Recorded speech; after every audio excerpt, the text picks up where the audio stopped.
My childhood was extremely annoying.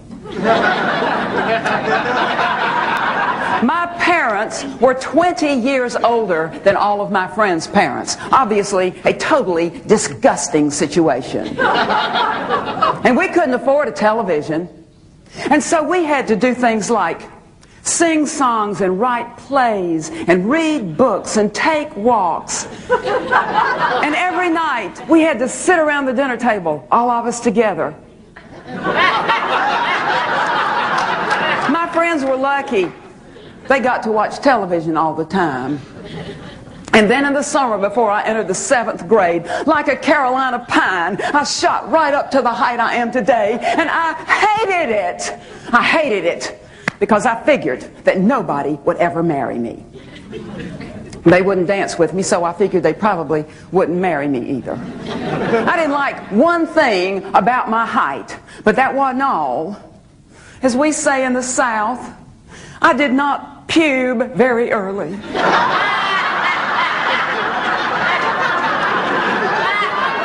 And my problem with my lack of shape was exacerbated by the fact that Mattel had just invented the Barbie doll. The classic, original Barbie doll. And I can remember looking at this delicate, feminine, early pubing creature and praying, "Oh Lord, just let me grow up and look like Barbie." And I grew up looking a whole lot more like Ken. I did not like my height and I did not like my shape, but that wasn't all. My name was Emory. Who ever heard of a girl named Emory? A university maybe, a freight line maybe, but not a girl. And I looked all around me at these delicate, early pubing feminine creatures who had everything that I wanted and nothing that I would ever have. They had the clothes and the heights and the shapes and the boyfriends and the names.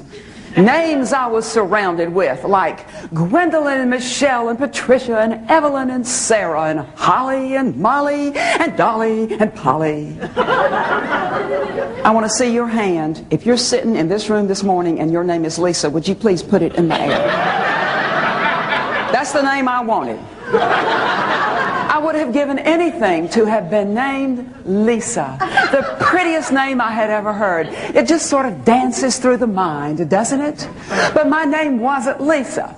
It was Emory. And when I was a senior in high school, I got a draft notice. It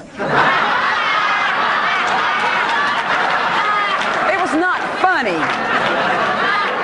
And I can remember standing there with that draft notice in my hand, glaring at my parents and thinking maybe they couldn't do anything about the combination of genes and chromosomes that was going to keep me single forever, because I grew up in the era in which success for women was measured pretty much by whether or not they were more or less permanently attached to a male individual. And I figured that would never be my lot in life, and there was a draft notice, one more bit of proof that nothing I had fit, nothing that I had was ever going to work for me. I might as well close up the scrapbooks and the lock boxes and the treasures and all the rest of it, condemned by the RNA and the DNA over which I had no control. I didn't like anything about myself when I was a child, and I believed that it would keep me forever from blending in or fitting in anywhere. Have any of you ever felt that way? Isn't life ironic? There is absolutely no way today that I would change my parents' age, my family life, our lack of television, my height, or any of those other things, my fabulous name that my family gave me, or anything else in the world, because life and experience and the legacy that I was given have taught me that whatever it is that you have that's different is the same thing that contains your power. And I almost missed it. The things about you that make you a little uncomfortable contain treasures that are worth exploring. And for heaven's sake, and I say that literally, every child in your life, you go right back from this workshop and you tell them that they're absolutely okay with the gifts that they have, and maybe if we could do a better job of that, our teenagers wouldn't also need to escape into the sneakers with the right logo or the jackets that they are killing for, and would instead dad look in the mirror and see their rarity and their gifts and their treasures and their legacy, and all of it starts right where you are.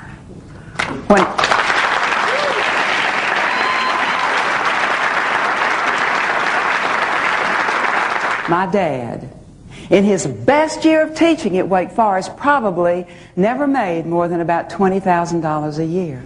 And so every August, he spent what must have been an astonishing proportion of his salary buying the finest stationery available anywhere. It was heavy, it was cream-colored, high rag content, beautiful watermark, the kind of stationery, remember, that had edges that looked like they had been torn. And then he had spent even more money having his name and the name of his department not printed and not embossed, but engraved across the top of every one of those beautiful pieces of paper. And every time I'd turn a piece of it around the platen in that old Underwood, I knew how much money that represented for my family. And I was so careful not to mess any of them up.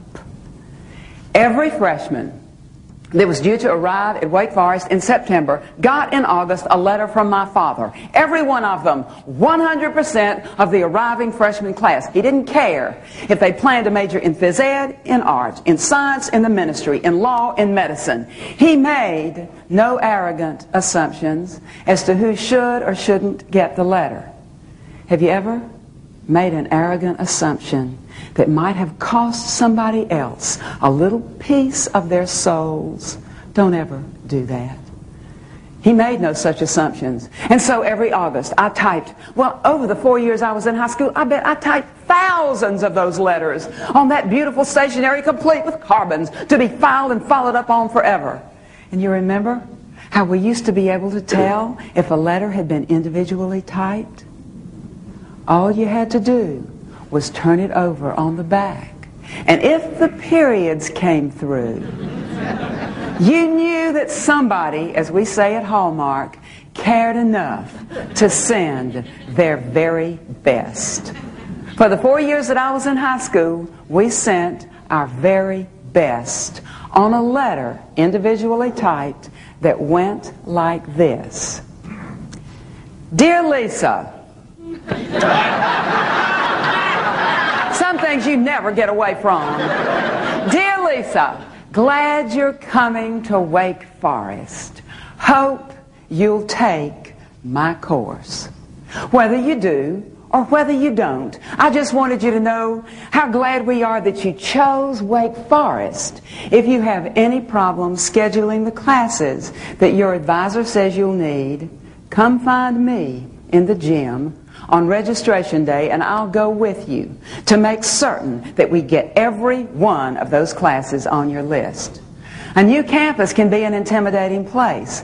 My wife and daughters and I have lived here for years and would love to show you around.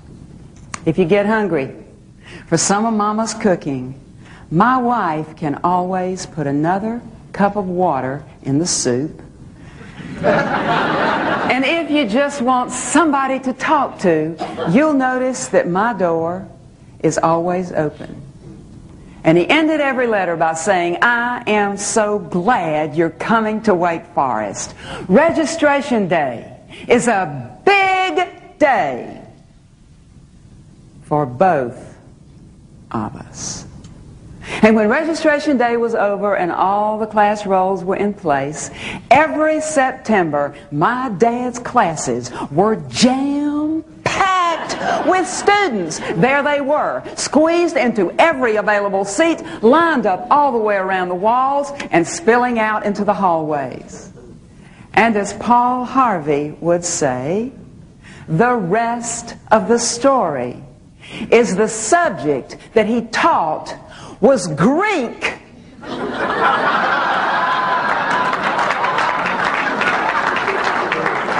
Listen to me. If you make them feel important, they will take Greek from you. Do you suppose there's a lesson in all of that somewhere?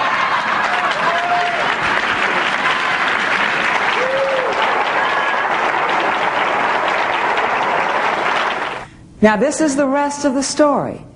He was a Greek professor at Wake Forest. His mentor and best friend was the Latin professor, whose name was Dr. Petit. And in those old buildings on that old campus, these two teachers, apparently having made the decision not to limit the lecture to the people who signed up for the classes, would fling the windows wide open. You could be walking at any given spot across the campus, and you could hear two lectures going on simultaneously.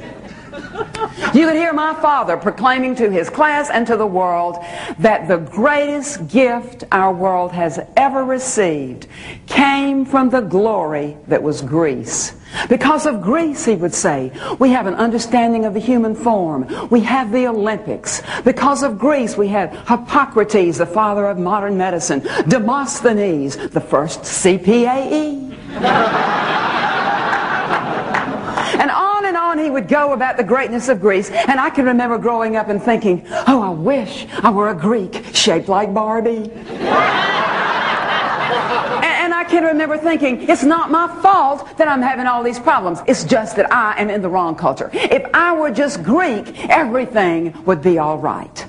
And there was Dr. Petit in the next building, saying that my father was 100% wrong, that the greatest gift the world ever received came from the grandeur that was Rome. Because of Rome, he would say, we've got the names of the planets in the sky. We've got the names of the months of the year. We have the Renaissance with painters and sculptors like Michelangelo. We have Cicero, the president of the Italian Speakers Association. And on he would go about how great Rome was. And the war escalated between these two teachers until it got to the point that anytime they were within shouting distance of each other, they were shouting at each other, arguing about whose culture was the most important. When they would meet on the campus, at the cocktail parties, in the faculty lounges, in the library, when everybody else was at least making a reasonable attempt to be quiet, here these two teachers were, hands on hips, glaring each other down and screaming at each other about whose culture was the most important. And as time went by, all of the students got involved in the arguments, which of course was exactly what these two old men had in mind all along.